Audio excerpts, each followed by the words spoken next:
আর যে ব্যক্তি কর্জ ফেরত না দিয়ে মরে যাবে, মানুষের পাওনা না দিয়ে মরে যাবে,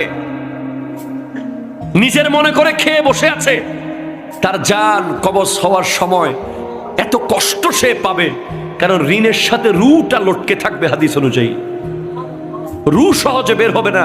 নবীজির হাদিসে আছে রু ঋণের সাথে লটকে থাকবে, অনেক কষ্ট হবে রু বের করতে। রু কোনোভাবে যাবে না, রু আটকে থাকবে মানুষের পাওনা না দিলে, মানুষের উপর জুলুম করলে।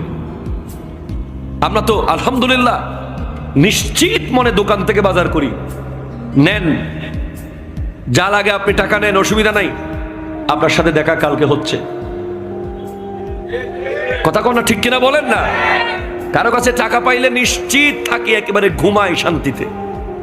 একবার বলি ভাই টাকাটা দিবেন না, দুইবার বলি ভাই দিবেন না, তিনবার বলি ভাই দিবেন না, শেষ চারবার আর বলবো না। কারণ আমি জানি কত গুণ করে টাকাটা আসবে, কত রকম করে টাকাটা আসবে, কত প্রয়োজনীয় জায়গায় টাকাটা আসবে। ঠিক কিনা বলেন না? এখন তো টাকা আসলে হয়তো এই সেই করে খরচ করে ফেলবো, পাওনাদার যদি টাকাটা হাসরের মাঠে দেয় তখন তো লাভ বেশি না?